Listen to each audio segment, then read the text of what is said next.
સ્વતંત્રતા અમારો જન્મસિદ્ધ અધિકાર.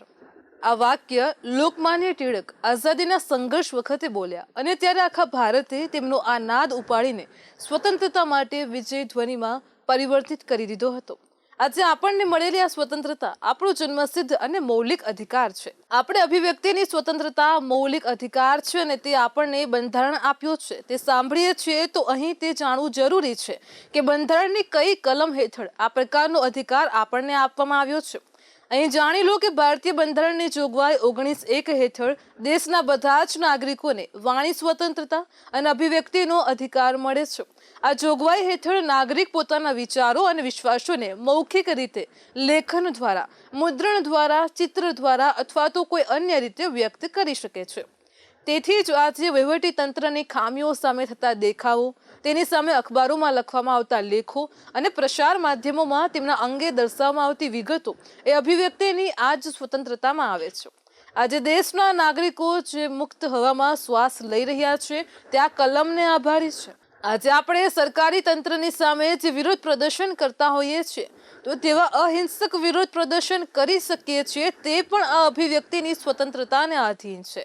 આ ઉપરાંત બંધારણની જોગવાઈ 19(1)(b) માં બધા જ નાગરિકોને શસ્ત્ર વગર શાંતિપૂર્ણ રીતે એકત્રિત થવાનો મૌલિક અધિકાર છે. આ પ્રકારના વિરોધના અધિકારને બંધારણની જોગવાઈ હેઠળ એક મૌલિક અધિકારના સ્વરૂપમાં માન્યતા પ્રાપ્ત થઈ છે. આમ વિરોધનો અધિકાર બંધારણ હેઠળ એક મૌલિક અધિકારના સ્વરૂપમાં મંજૂરી ધરાવે છે. બંધારણની જોગવાઈ 19(1)(a) અને 19(1)(b) હેઠળ ઉપર જણાવવામાં આવેલા અધિકાર ઉપર અસીમિત નથી. તેને પણ જુદા જુદા ઉપાયો દ્વારા મર્યાદિત કરવામાં આવ્યા છે. રાજ્યો બે આધારો ઉપર એકત્રિત થવા ઉપર પ્રતિબંધ લગાવી શકે છે. એક છે ભારતનું સાર્વભૌમત્વ અને અખંડિતતા અને બીજું સંલગ્ન ક્ષેત્રમાં કે વિસ્તારમાં જાહેર વ્યવસ્થાની જાળવણી માટે પણ આ અધિકારને મર્યાદિત કરી શકે છે.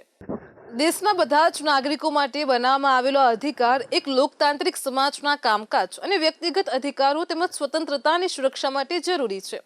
આ જોગવાઈ 19 ભારતમાં લોકતંત્ર અને સ્વતંત્ર અભિવ્યક્તિના સિદ્ધાંતો બનાવી રાખવામાં મહત્વની ભૂમિકા નિભાવી શકે છે.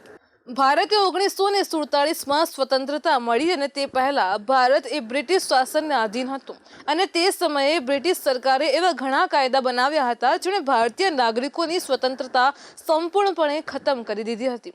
અંગ્રેજોએ ભારત પર અંકુશ જાળવી રાખવા ભાષણ અને અભિવ્યક્તિ, સભા અને સંઘની પણ સ્વતંત્રતાને કેટલી વખત દબાવી દીધી હતી. આ મુક્ત અભિવ્યક્તિને તો તેમણે સદંતર જ બંધ કરી દીધી. લોકો અવાજ પણ ઉઠાવી શકતા ન હતા. મહાત્મા ગાંધી, જવાહરલાલ નહેરુ અને અન્ય નેતાઓના નેતૃત્વમાં ભારતની આઝાદીના આંદોલનનો હેતુ ફક્ત બ્રિટિશ શાસનને જ ખતમ કરવાનો ન હતો, પરંતુ એક લોકતાંત્રિક અને ન્યાયપૂર્ણ સમાજની સ્થાપના કરવાનો પણ હતો. સ્વતંત્રતા મેળવ્યા પછી ભારત પર શાસન કરવા માટે બંધારણીય મુસદ્દો તૈયાર કરવાની પ્રક્રિયા શરૂ કરી. Doctor B.R. આંબેડકરની અધ્યક્ષતામાં બંધારણ સભાએ બંધારણને આકાર આપવામાં મહત્વની ભૂમિકા ભજવી હતી. ભારતીયો લાંબા સમયથી જે સ્વતંત્રતાને લઈને તરસી રહ્યા હતા તેને સ્થાપિત કરવા અને તેની રક્ષા કરવા માટે બંધારણમાં ખાસ જોગવાઈની કલમ 19ને દાખલ કરવામાં આવી. બંધારણની કલમ કે જોગવાઈ 19 એ સ્વતંત્રતા અને અભિવ્યક્તિની આઝાદી તથા મૌલિક અધિકારોને લગતી જ છે. ભારતીય બંધારણની જોગવાઈ 19(1) મૌલિક અધિકાર છે જે ભારતીય નાગરિકોને સ્વતંત્રતાનો અધિકાર આપે છે. તેમાં મુખ્ય રીતે 6 પ્રકારની સ્વતંત્રતા સામેલ છે. આ સ્વતંત્રતામાં ભાષણ અને અભિવ્યક્તિની સ્વતંત્રતા, શાંતિપૂર્ણ રીતે એકઠા થવાની સ્વતંત્રતા, સંઘ બનાવવાની સ્વતંત્રતા, આંદોલનની સ્વતંત્રતા તથા દેશના કોઈ પણ હિસ્સામાં રહેવાની અને વસવાટ કરવાની સ્વતંત્રતાનો સમાવેશ થાય છે. આ 6 સ્વતંત્રતાને વિગતવાર વર્ણનમાં જોઈએ તો ભાષણ અને અભિવ્યક્તિની સ્વતંત્રતામાં ભારતીય નાગરિકોને ભાષણ, લેખન, મુદ્રણ અને સંચારના અન્ય સ્વરૂપો જેવા જુદા જુદા માધ્યમો દ્વારા પોતાના વિચારો, મંતવ્ય અને વલણ પ્રદર્શિત કરવાની સ્વતંત્રતા આપવામાં આવી છે. શાંતિપૂર્ણ રીતે એકઠા થવાની સ્વતંત્રતામાં દેશના બધા નાગરિકોને જાહેર વ્યવસ્થા, સુરક્ષા અને નૈતિકતાના હિતમાં રાજ્ય દ્વારા લગાવવામાં આવેલા યોગ્ય પ્રતિબંધોને આધીન શસ્ત્રો વગર શાંતિપૂર્વક એકઠા થવાનો અધિકાર છે. સંઘ કે યુનિયન બનાવવાની સ્વતંત્રતામાં નાગરિકોને સંઘ કે સંગઠન બનાવવાની મંજૂરી મળે છે, જે રાજકીય, સામાજિક અને આર્થિક એમ ઘણા પ્રકારના હોય છે.